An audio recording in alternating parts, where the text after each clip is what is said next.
Sejam muito bem-vindos. Sou a professora Marta Patrícia e estaremos juntos na aula de hoje. Vamos ver o que temos na aula? Aula 4. Objeto de conhecimento, processos de criação, detalhamento, projeto de artes visuais envolvendo a produção de formas técnicas e materiais convencionais e alternativos para a realização de pinturas, carvão vegetal, pigmentos naturais, argila, canetas esferográficas e guache. Vamos então à nossa aula.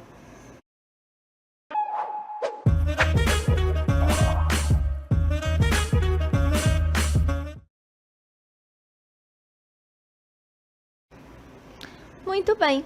Então vamos retomar a questão dos homens das cavernas, onde a arte ainda começava com o que chamamos de arte rupestre, o primeiro registro e uma pintura. Então, a pintura é uma forma que a gente traz há muitos anos, como um registro dessas paredes das cavernas. Então, a gente consegue observar aqui que temos uma forma de comunicação em que ela é não verbal. Nós expressamos através de uma arte em que nós colocamos na forma de linhas, traços e cores, pensamentos e significados para nós. Então, vamos avançando. Então, a gente consegue perceber que na arte rupestre, no geral, são imagens que nos trazem referências a algumas atividades, como o que eles faziam no passado, como a dança, a música, seus rituais, aquilo tudo que era do cotidiano. E poderia ser desenhos esquemáticos e não de forma naturalista. Então, os pigmentos eram retirados de onde? Da natureza. Automaticamente eram o quê? Pinturas com tinta vindas de plantas maceradas, sangue de animais, barro, carvão, todos os minerais e propriedades que pudessem ser extraídos e assim fazer uma resina. Então ali a gente tinha clara ou gema de ovo e saliva humana. Então a gente percebe que existe a questão de um suporte para a pintura, ou seja, onde vai ser feito essa pintura. Então, olha só, o suporte de pintura é aquele que vai ser a base. E essa base pode ser voltada para um desenho, para uma pintura ou para uma colagem. Quando a gente fala dessa pintura rupestre, aqui temos as paredes das cavernas como um suporte, que eram colocados como impregnados a tinta que era feita da natureza e era uma técnica de afresco. Olha só, então naquela época a gente já tinha técnica de pintura. E aqui a gente vai trazer uma técnica que hoje ainda utilizamos, mas lá já se utilizava a técnica chamada afresco. Vamos conhecer? Olha só.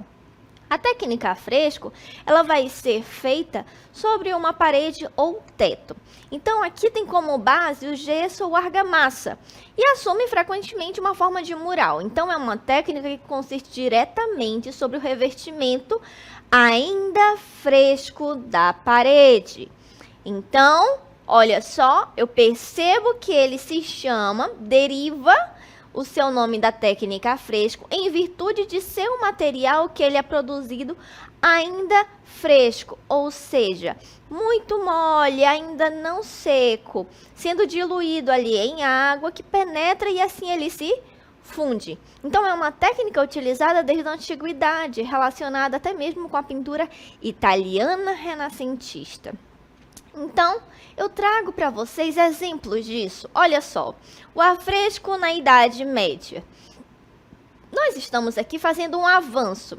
Se eu consigo enxergar que isso começou lá com os homens das cavernas, nos primórdios, automaticamente isso foi sendo aprimorado. Então, a gente consegue perceber que esse aprimoramento nos leva a olhar a arte, os traços e as técnicas também mais rebuscados ao longo do tempo. Por exemplo, antes os homens eles faziam com tintas que eram advindas da natureza. Dessa forma, a gente conseguiu observar que ele estava utilizando ali para fazer traços simples, reproduzindo animais, seu cotidiano, seus rituais. Agora, vamos perceber que vai avançando e na Idade Média nós observamos uma outra representação. Vem comigo ver uma arte maravilhosa, que se você ainda não viu, agora você vai conhecer o teto da Capela Sistina. Olha só, que a gente consegue observar que é um monumento maravilhoso, onde eu não tenho apenas uma obra. São várias obras que compõem, e quando eu olho, eu observo que tudo passa como se fosse uma história, um momento. Lembra que lá os homens eles faziam retratando o que eles viviam? Aqui também. Mas alguns são coisas que eles não viviam, porém lendas, histórias, mitos que foram contados. Então, aqui na Capela Sistina, a gente consegue observar com riqueza de detalhes. Perceba que nós temos não só nas pinturas, mas ao mesmo tempo você vai vendo um acabamento e o detalhe, história em cada canto. Então, o teto da Capela Sistina é localizado onde? No Vaticano. E ele traz exatamente essa técnica que estamos falando, de afresco. E quem fez essa pintura maravilhosa da Capela Sistina? O nosso querido Michelangelo. Sim, uma pintura da Alta Renascença. Então, aqui a gente consegue observar que é um tesouro. Olha só. Quanta riqueza! Então é um conjunto que ilustra várias passagens da Bíblia. Cada momento você consegue observar aqui sendo expulsado do Éden. Você consegue observar Adão e Eva pedindo o perdão de Deus. Quando eles saem do paraíso e vão construir família. A criação. Então você observa inclusive o juízo final. Certo? Então, aqui a gente vai observando que quando eu falo desse momento, eu vou olhar que não é mais só sobre o que eu vivia, mas também sobre o que eu acredito. E aqui eu trago para vocês um outro momento. Aqui tem o juízo final. O que seria esse juízo final? Aquele momento em que a gente diz ser o ápice, quando acabou a vida, você vai ter aquele encontro e o nosso juiz, o nosso Deus, o superior, aquele que você acredita que vai dizer o que será da vida a partir de agora. Né? Então, é uma obra em que nós conseguimos ver que quem também realizou foi Michelangelo. Então, olha só, observamos aqui uma obra, assim como na Capela Sistina, também feito em técnica de afresco. E aqui eu observo que cada pedaço eu posso fazer uma análise. O momento de carregar a cruz, as penitências. Olha aqui, quando eu aguento o peso e corro atrás do que talvez não deveria. Ou quando a gente tenta se esconder debaixo dos braços dos pais, da mãe, e muitas das vezes não assumimos nossas responsabilidades. Ou então quando a gente começa a enxergar, olha só, ele tirando uma pele. Ou seja, eu começo a criar as personas, o ego. Então, as mentiras, as falsidades, as máscaras, aquilo que talvez você não é e você finge ser. Né? Tem até uma frase, dito popular, né? O lobo em pele de cordeiro. Então, são muitos simbolismos. É o que eu quero que vocês enxerguem. Mesmo lá, desde os primórdios, nas paredes das cavernas, cada traço tem um porquê, cada cor um significado, cada símbolo existe algo por trás. E aqui, olha a complexidade dessa obra que Michelangelo nos traz para refletirmos, né? Então, o juízo final, ele é essa pintura lá do Renascimento, e ele traz exatamente essa parte que fica colocada onde? No altar da Capela Sistina. Ou seja, aquele juízo final, quando você entra na igreja que está lá no altar, você se pergunta o que é certo e o que é errado. Eu estou no caminho certo?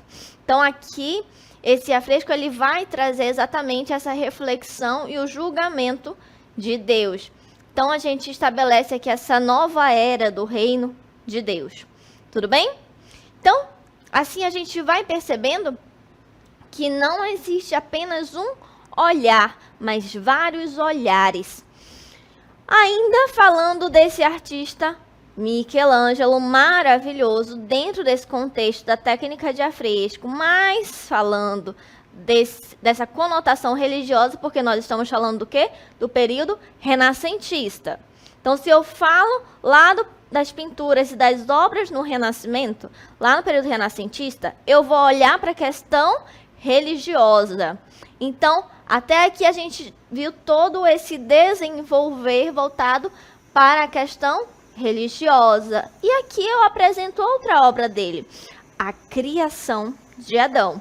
Olha só essa obra, um ícone também.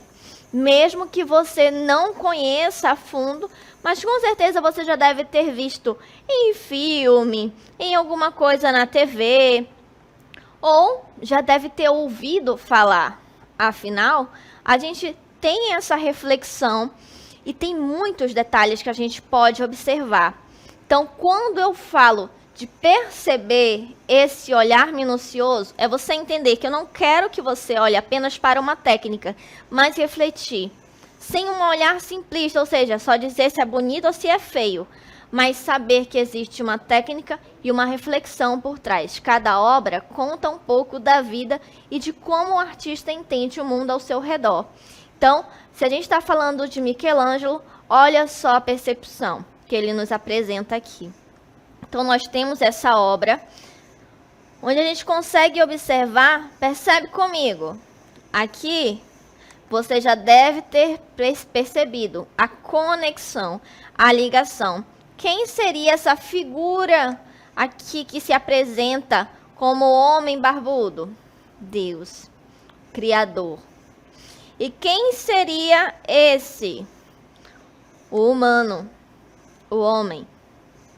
Então, a criação de Adão é um afresco que foi pintado por Michelangelo por volta de 1511 e que fica aonde? Também, lembra que eu mostrei para vocês que era um quadro cheio de quadros? Também na Capela Sistina. Então, é a cena que representa o episódio do livro Gênesis, na qual Deus cria o primeiro homem a partir do pó da terra, Adão. E aqui a gente vai analisar também, percebam, quando eu observo que aqui eu tenho como se fosse o formato de um cérebro, mas eu também tenho como se fosse o útero de uma mulher. Aquele sangue que envolve toda a placenta e muitos filhos, aquele que dá a vida, o sopro da vida. Então, essa conexão que nunca se acaba. Mas, olha, olhar atento a tudo. Vem comigo e observa que aqui embaixo tem uma mão. É continuação de uma das histórias lá da Capela Sistina. Mas é o olhar que a gente recebe e às vezes a gente perde. A gente não valoriza aquilo que nos é dado. Então, nós valorizamos a nossa vida hoje, valorizamos tudo que somos, tudo que temos. Então, esse Criador, esse olhar que vem desde essa concepção de Gênesis. E claro, se estamos falando desse contexto, período do Renascimento, é essa perspectiva religiosa da compreensão do mundo, certo? Então, vamos avançando e a gente consegue perceber que temos cores em tudo isso. Temos a técnica a fresco que vimos até aqui, mas nós temos cores e vamos falar então dos pigmentos. Olha só, quando eu falo desses pigmentos, dessas cores, vimos que antigamente era feito com coisas advindas da natureza. Então, eu vou perceber que esses pigmentos são os materiais responsáveis pela cor, que surge na questão das pequenas partículas ligadas entre si pelo aglutinante. Ou seja, eu preciso ter algo que vai ser a tinta, basicamente ali o pozinho, e preciso ter um solvente. E quando eu misturo, aquilo forma uma consistência mais líquida ali, um pouquinho mais sólida, enfim, que vai trazendo aquele formato de tinta e eu consigo manusear, né? Então, Por exemplo, quando a gente fala aqui da Amazônia, nós temos urucum, temos outras plantas que dão cor, e a gente consegue ver isso até mesmo nas pinturas corporais dos nossos povos indígenas. E quando a gente fala dessa questão do pigmento, eu vou perceber também que cada cor possui um significado, mas as primeiras técnicas, elas utilizavam óleo, ovo, coisa ali bem rústica. Hoje nós já podemos ir em um lugar e comprar a tinta já pronta, ok? Então vamos avançando.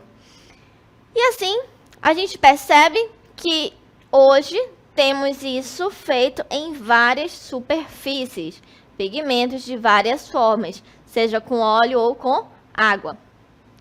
E agora vamos explicar sobre esses aglutinantes que eu comentei há pouco, que é uma substância que vai fazer como se fosse uma cola, ele dá liga, faz com que a tinta realmente tenha a base. Então aqui a gente vai perceber que utilizava-se, por exemplo, a clara ali do ovo, a goma, o óleo, que dava aquela liga, certo? Então o pigmento por si só não tem a capacidade de fazer a fixação, né, fazer com que a tinta fique lá no suporte.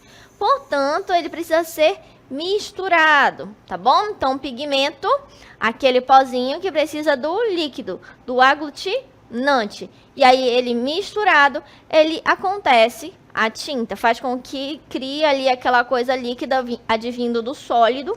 E aí, quanto mais aglutinante você coloca, mais a colinha, ou seja, mais liga, mais líquido ele vai ficando e você vai conseguindo manusear e fazer a tinta, tá bom? Então, a gente vai conhecer agora a tinta têmpera. Olha só, a tinta têmpera, que advinda ali do ovo, consiste na utilização de tinta com pigmentos naturais, né? Utilizando ali o aglutinados em gema de ovo. E essa técnica é utilizada por artistas na Europa ali do século XIII, XV. Então, podemos encontrar muitas pinturas em tela com a utilização dessa técnica. Agora, eu vou te mostrar uma obra que talvez você nem imagine que utilize essa técnica. Olha só, o Nascimento de Vênus. No Nascimento de Vênus, a gente consegue perceber que Sandro Botticelli, ele trouxe essa técnica de têmpera sobre tela. Então, quando eu falo dessa técnica, talvez você pense, vai ficar uma coisa muito melequenta, não vai funcionar. É só saber usar.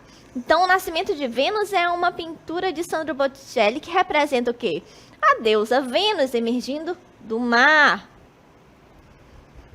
E quando eu falo dessa mulher advinda do mar, eu percebo que ela já vem com uma aparência adulta, porque ela representa a mitologia romana, né? Uma deusa ali representando a mitologia romana. E a gente já falamos daquela questão religiosa, dos simbolismos da obra. Então, não quero mais que você olhe para essa obra e diga, olha que legal, uma mulher nascendo no mar. Não, perceba os detalhes. Ela está onde? Numa concha, do lado tem um casal, tem um homem soprando, tem uma outra com o lenço cobrindo ela. Ela tem cabelos que cobrem o corpo, toda uma simbologia. E aí você tem que parar para se perguntar, o que significa? O porquê disso? De onde veio? Você já sabe que a tinta utiliza o quê? A técnica de têmpera. Então, eu já percebo que ali tem um cuidado. Não é algo muito novo. Então, ele retrata o pensamento de pessoas lá do passado. O que se acreditava antigamente? Então, comece a ter esse olhar mais refinado para a arte, tudo bem? Agora, vamos ver, então, a tal da tinta a óleo, essa mais conhecida, um pouco mais atual, porque ela vem aqui do Renascimento no século XV. E a gente vai perceber que ela foi aperfeiçoada pelos artistas e hoje utilizadas em quadros, compondo ali pedaços de linho, esticado em uma amarração de madeira. Ou seja, a grande vantagem ali da pintura a óleo é a flexibilidade, porque a secagem dela é lenta com relação a outras tintas, né? Então, dá para lhe corrigir se você errar alguma coisa. Já que a gente falou que antes tinha uma tinta que era misturada com coisas naturais, com clara do ovo, com a gema do ovo, né? E aqui eu já vou ter uma tinta que é com óleo. Então, ela vai demorar mais para secar. E eu posso fazer algumas alterações nesse desenho. Vamos avançar? E eu percebo que eu tenho planos e formas. Então, eu tenho elementos básicos para trabalhar nessa obra. E aqui a gente vai falar da questão na pintura e na colagem, ou seja, as formas na obra que podem definir cores, texturas, sobreposição de materiais. Então, o artista ele olha para esse conjunto e ele vai começar a fazer ali as suas montagens, podendo ser até mesmo em madeira e entre outros. Olha só essa composição, número 10, uma obra de Piet Mondrian. Vem comigo ver que é uma técnica de tinta a óleo. Então, óleo sobre tela. Aqui você consegue observar que ele já traz uma outra composição, né? Então, ele utiliza formas geométricas. Até agora, a gente estava vendo com esse olhar religioso do Renascimento. E aqui a gente já começa a ver que Mondrian ele faz uma composição misturando, tendo o olhar do vermelho, azul e amarelo. E aqui a gente também percebe que cada trabalho é uma composição diferente. Todos apresentam um equilíbrio entre cores e formas. Então, aqui a gente vai avançar agora para o século XX. No século XX, a gente vai chegar aqui com o modernismo, artistas que vão experimentar suportes e pinturas de materiais industriais. Então, a gente observa aqui coisas feitas com metal, recorte de madeira, plástico, tecido e até mesmo objetos. Alguns materiais inusitados, olha só. Muniz, que é um artista plástico, ele utilizou aqui novas mídias e materiais. E as obras do artista plástico são feitas com materiais inusitados, como lixo, restos de demolição, componentes como açúcar, chocolate, olha que delícia, né? Geleia, ketchup, xarope, nossa, criatividade aqui. E a gente consegue perceber que mesmo assim saem obras lindas. Para produzir as obras, muitas vezes ele utiliza o quê? Conta-gotas. Vem comigo acompanhar essa obra que ele fez da Mona Lisa. Observa que ele trouxe aqui uma releitura da Mona Lisa utilizando geleia e pasta de amendoim. Você já tinha pensado em fazer com pasta de amendoim a releitura da Mona Lisa? Ou com geleia? Tem que se segurar para não comer, né? Uma obra muito linda. Mas aqui a gente percebe que Muniz traz para a gente esse olhar mais atualizado da fotografia e utilizando também essas invenções maravilhosas de maneira única. Então, ele recriou fotografias de ícones, como a gente está vendo da Mona Lisa, Mary Monroe, materiais estranhos, como calda de chocolate ou geleia. Mas, mesmo assim, com esses materiais inusitados, ele traz uma releitura de Leonardo da Vinci maravilhosa, uma matéria-prima, certo? Então, vamos ver agora o gotejamento, já que a gente disse que ainda agora Muniz também usava conta-gotas, mas olha só.